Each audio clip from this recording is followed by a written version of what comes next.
Fíjate que resulta verdaderamente fascinante imaginar que un terror irracional, por ejemplo el miedo a volar o a las aguas profundas, no provenga de un trauma olvidado de la infancia. Claro, que no sea algo de los primeros años de vida. Exacto.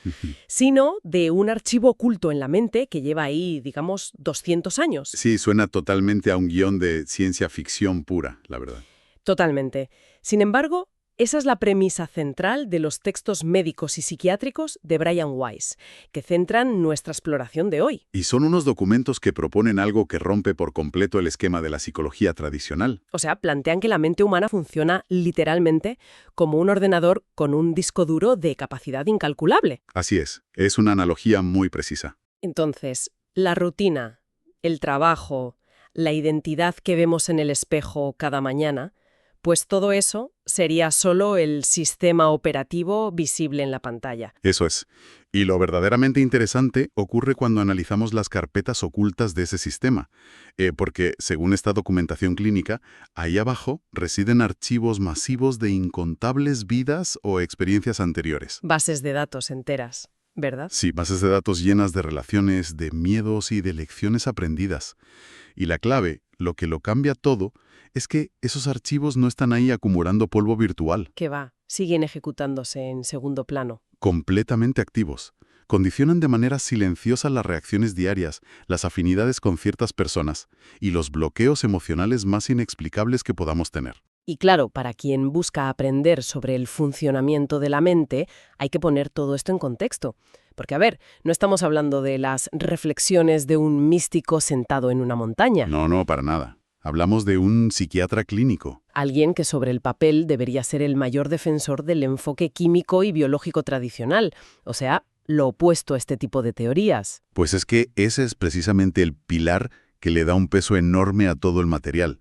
Brian Weiss no llegó a estas conclusiones buscando respuestas alternativas por ahí. Claro, es que el hombre tiene un currículum que impone bastante. Ya lo creo. Hablamos de un graduado con honores en la Universidad de Columbia, formado en la Facultad de Medicina de Yale y ex jefe de psiquiatría en el Centro Médico Monte Sinaí en Miami. Un científico puro y duro, vamos. Totalmente. Un hombre con más de 40 artículos académicos publicados sobre psicofarmacología y química cerebral. Su trabajo consistía básicamente en recetar moléculas para arreglar desequilibrios. O sea que su evolución hacia esta nueva perspectiva no surge de una filosofía heredada. ¿Qué va?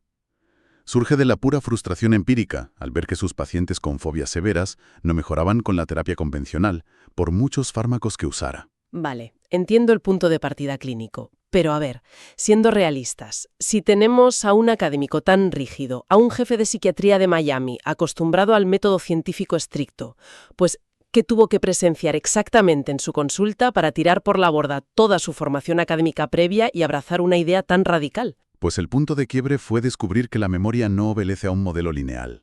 ¿A qué te refieres exactamente con no lineal? A que, al aplicar técnicas de relajación profunda para buscar traumas infantiles, sus pacientes empezaron a verbalizar recuerdos que, por pura lógica, no encajaban en su biografía actual. Madre mía, qué desconcertante para un médico tradicional. Imagínate. Y lo más impactante no fue solo el relato, sino que, al revivir esos eventos imposibles, los síntomas clínicos crónicos desaparecían al instante. Increíble. O sea, el síntoma físico se curaba al procesar ese recuerdo. Exacto. Y ahí es cuando él se da cuenta de que la tecnología y la farmacología tienen un límite muy claro.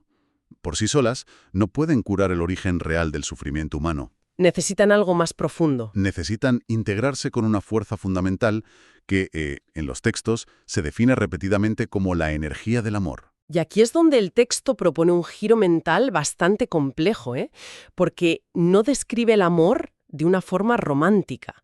Es decir, no estamos hablando de poesía o de mariposas en el estómago. Para nada. Se plantea casi como un concepto de física cuántica, ¿verdad? Totalmente. Es una comparativa fascinante si lo piensas. La ciencia estudia la energía a nivel celular, esa fuerza invisible que mantiene unidos los átomos y da estructura a la materia física. Sí, la energía que hace que todo funcione. Pues el material presenta el amor como una energía análoga, igual de real y cuantificable en sus efectos sobre el cuerpo humano, pero en una escala muchísimo más sutil y poderosa. O sea, la fuerza conectiva básica de toda la existencia. Exactamente eso. Entonces, a ver, si seguimos esa lógica causal, si el amor es esa corriente eléctrica fundamental que lo conecta todo, significa que cosas como el miedo, la ansiedad o el odio son, en términos prácticos, como interrupciones en el suministro, Me gusta cómo lo planteas. como una especie de cortocircuito en el flujo natural de esa energía, digamos. Pues esa es exactamente la mecánica que describen los informes clínicos.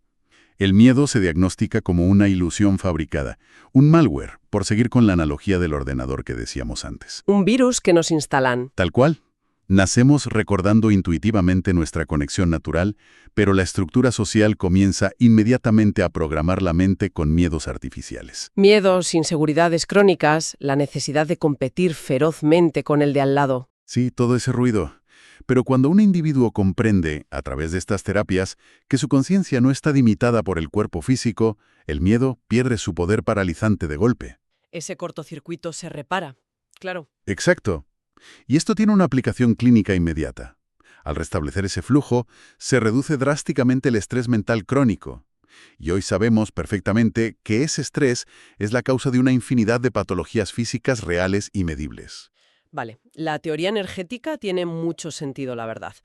Pero si la conciencia viene a este estado físico precisamente a aprender a manejar esa energía, a desinstalar ese malware del miedo, pues en algún sitio hay que hacer las prácticas. Desde luego. O sea, no venimos a sentarnos en una silla a mirar la pared en blanco. No, no, para nada. El terreno de pruebas, digamos, el simulador de vuelo más exigente y complejo que existe para entrenar la conciencia, son las relaciones interpersonales. Nuestro entorno directo. Sí. La premisa es que elegimos meticulosamente nuestras circunstancias de nacimiento y a las personas clave de nuestro entorno para acelerar ese aprendizaje psicológico. Entonces, no hay genética aleatoria ni casualidades en cómo se forman los núcleos familiares. Ninguna casualidad. Y hay un caso clínico documentado en el material que ilustra esto con una precisión casi quirúrgica, que es el caso de Andrea. Uy, el caso de Andrea es tremendo por los contrastes que tiene. Estamos hablando de una mujer que vive bajo un nivel de estrés absoluto. Sí, es un perfil muy actual. Es periodista de televisión en Nueva York. Sus días están marcados por el calor agobiante de los focos, la tensión del directo, el ruido ensordecedor de la ciudad, un caos total. Un nivel de ansiedad insoportable. Y llega a la consulta buscando alivio para esa ansiedad paralizante. Se somete a la regresión y la primera capa de memoria que aflora es de su infancia actual, pero con un nivel de detalle que, de verdad, asombra. Sí, ella relata bajo relajación tener unos 8 años. Describe el viento helado dándole en la cara mientras camina de noche por la nieve con su perro husky. Exacto.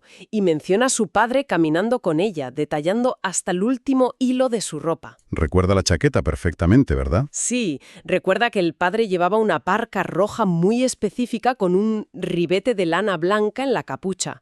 Y en esa escena ella transmite una sensación de paz y protección total. Una memoria de seguridad pura. Pero lo fuerte viene cuando la regresión la empuja todavía más atrás, cruzando la barrera del nacimiento. Y fíjate, clínicamente, esa es la parte que descolocó por completo a Weiss. Porque desde el vientre materno, Andrea describe detalles físicos que son absolutamente imposibles de conocer para un feto. Cosas del exterior. Claro, narra que su madre lleva un corte de pelo a navaja muy corto y añade el matiz psicológico de que lo lleva así porque a su padre le encantaba ese estilo. ¡Qué nivel de percepción! Y luego revive el momento exacto del parto y especifica que su madre rechazó tajantemente cualquier tipo de anestesia. ¿Y recuerdas el motivo de eso? Es que es un detalle fascinante que le da mucha credibilidad al relato. Sí, claro. La madre no quería anestesia para evitar que el bebé naciera con un tono azul por la medicación. Exacto. Y Andrea recuerda haber nacido completamente rosada. Y luego está la imagen del padre, que era médico en ese hospital, al otro lado del cristal de la sala de cunas. Se ponía muy pesado, ¿no? Pesadísimo, con todo el personal del hospital, presumiendo de su hija ante cualquiera que pasara por allí. Pues ese nivel de detalle hiperrealista es lo que valida clínicamente el estado alterado de conciencia. No es una fantasía vaga. Ya, pero es que la sesión no se detiene en el nacimiento. No, sigue retrocediendo. La mente de Andrea retrocede a un entorno radicalmente distinto. De pronto, se ve a sí misma en las llanuras del medio oeste estadounidense, en otra época histórica totalmente diferente. Se ve como una niña en un entorno rural, sí. Y cuenta que lleva puestas unas botas de hombre que le quedan enormes y le dan mucha vergüenza porque tienen la puntera redonda y se ven muy toscas. Y esas botas no eran aleatorias en absoluto. ¿Qué va? Pertenecían a su hermano mayor, llamado John, que, según relata bajo hipnosis, murió trágicamente por un disparo. Un evento traumático brutal. Totalmente. Esa pérdida la obliga a forjar un carácter durísimo, aprende a disparar para defenderse y vive una existencia marcada por la supervivencia pura. Se vuelve completamente autosuficiente. Pero la revelación absoluta, el momento en el que todas las piezas encajan para ella en la consulta, es cuando identifica quién era ese hermano en la llanura. Así es.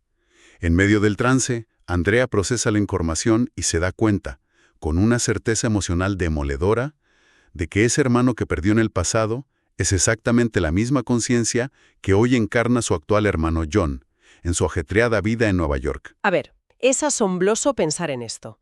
Significa que los lazos afectivos viajan en bloque. Se mueven juntos, ¿sí? Podríamos imaginar nuestro círculo de relaciones íntimas como si fuera, no sé, una compañía de teatro.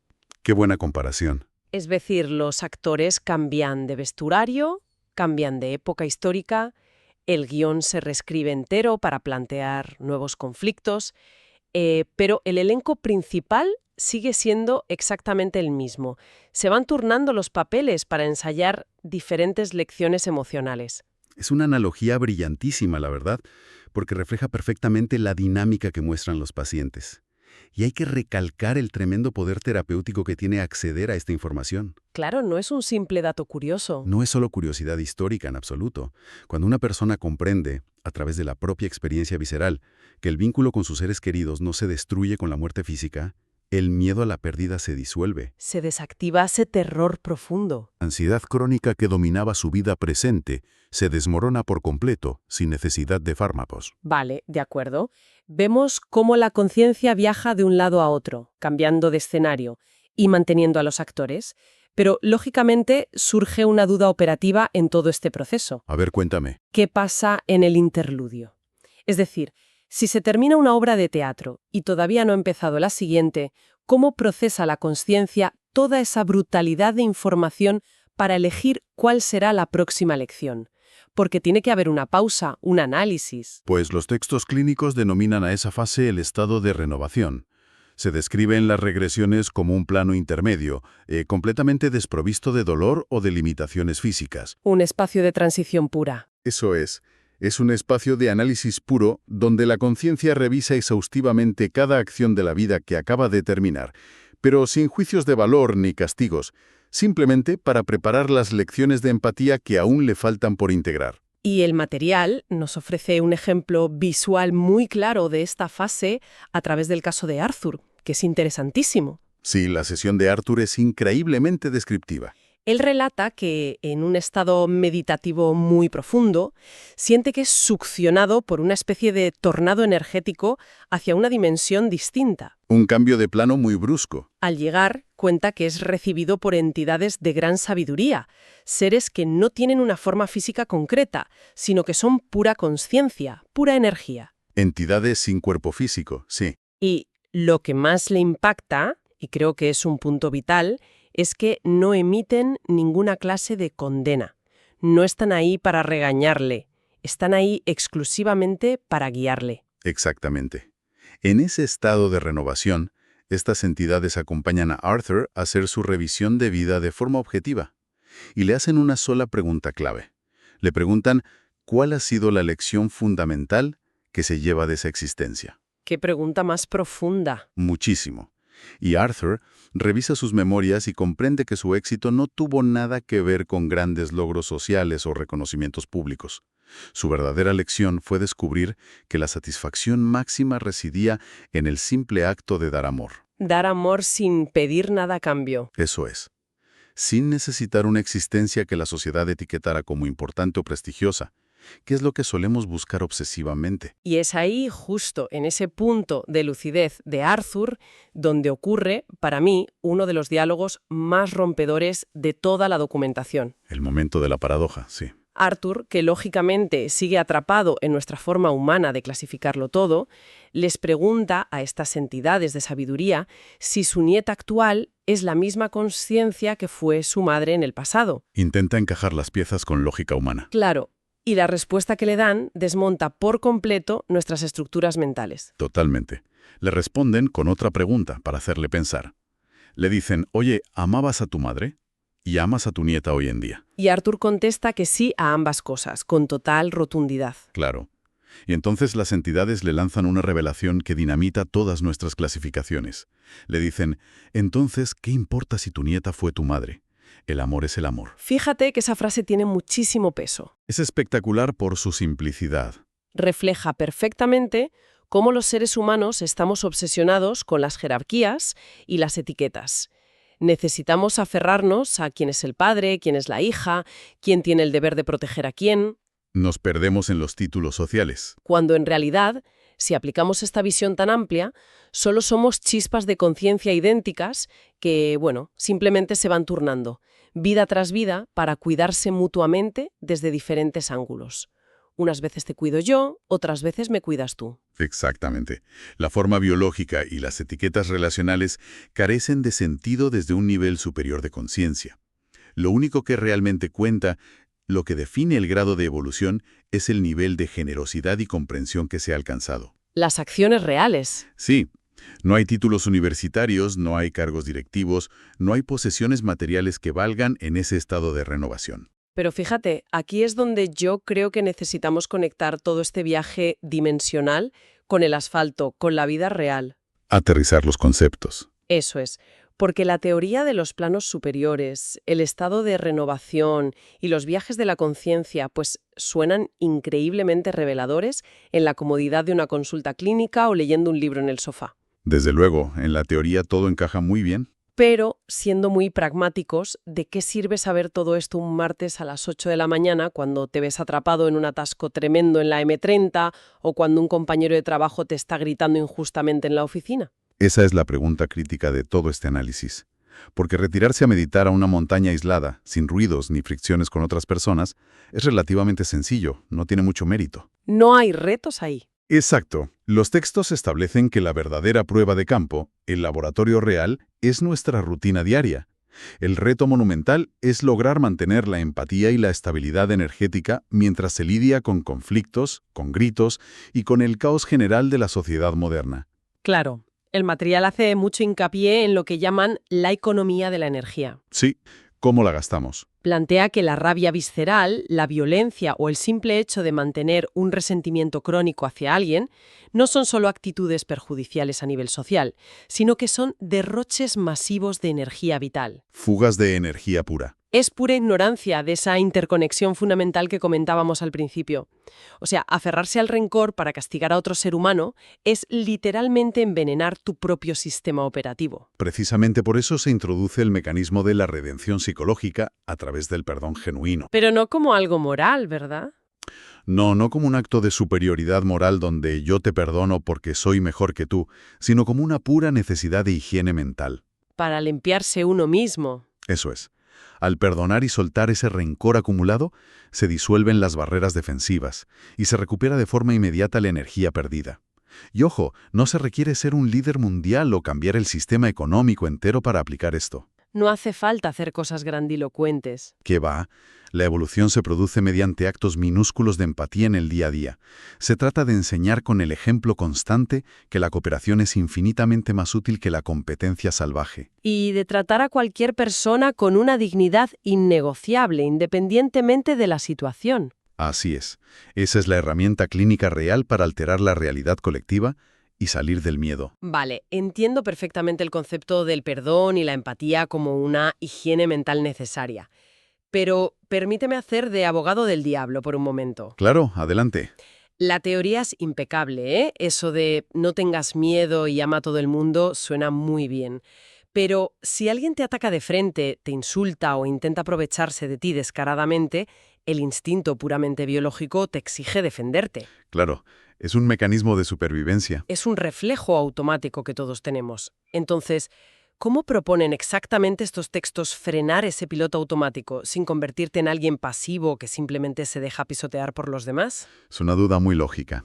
Pero la estrategia clínica no propone la sumisión pasiva en absoluto. Nadie dice que haya que dejarse agredir. Ah, vale, me tranquiliza oír eso. Propone una herramienta técnica maravillosa llamada observación distanciada. ¿Y en qué consiste? Es un cambio radical de perspectiva emocional. Usemos una analogía cotidiana para entenderlo.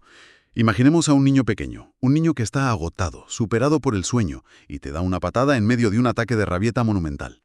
Vale, lo visualizo perfectamente. Pues tu instinto adulto no registra a ese niño como una amenaza mortal para ti, ni te enzarzas en una pelea a gritos con él para demostrar quién manda. Entiendes, desde la calma, que su agresión es fruto de su incapacidad temporal para gestionar lo que está sintiendo en ese momento. Ah, entiendo por dónde vas. Observas la situación dando un paso atrás, emocionalmente, sin sentirte atacada personalmente. Exacto, eso es. La observación distanciada implica aplicar exactamente esa misma lente compasiva al adulto que te está agrediendo verbalmente en la oficina o te está pitando en el tráfico de forma desquiciada. Qué difícil parece eso en el momento, pero qué potente. Lo es. En lugar de decodificar a esa persona como un enemigo temible al que hay que destruir, la mente entrenada la percibe como una conciencia que, temporalmente, está atrapada en un nivel altísimo de ignorancia y de miedo paralizante. O sea, ves el miedo detrás de la agresividad. Exactamente. Cuando comprendes genuinamente que su agresividad es solo el síntoma visible de un profundo conflicto interno no resuelto, la urgencia biológica de contraatacar pierde todo el sentido. Te das cuenta de que no va contigo realmente. Eso es. Sustituyes la reacción agresiva por una comprensión compasiva, porque ves claramente que el agresor es quien tiene el mayor cortocircuito energético en ese preciso momento, no tú. No necesitas defenderte porque no estás siendo dañado a un nivel real.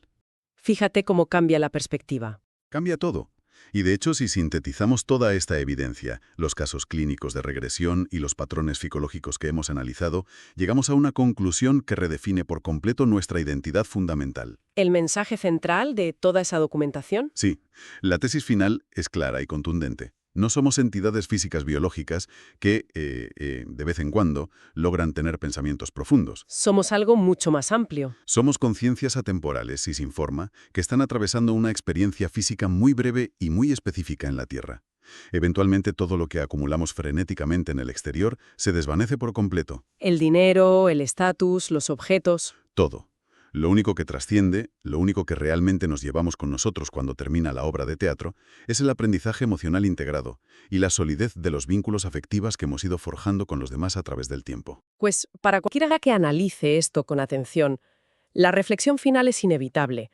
Si consideramos que esta perspectiva define la arquitectura real de nuestra existencia y asumimos que este mundo funciona como un inmenso simulador de aprendizaje, donde cada persona es en el fondo un reflejo de nosotros mismos intentando superar distintas etapas de evolución, resulta fascinante imaginar cómo cambiaría la sociedad de raíz si mañana, al salir a la calle, tratáramos al desconocido más absoluto con la misma paciencia infinita y el mismo respeto profundo que le dedicaríamos a un viejo amigo que simplemente hoy lleva puesto un disfraz diferente.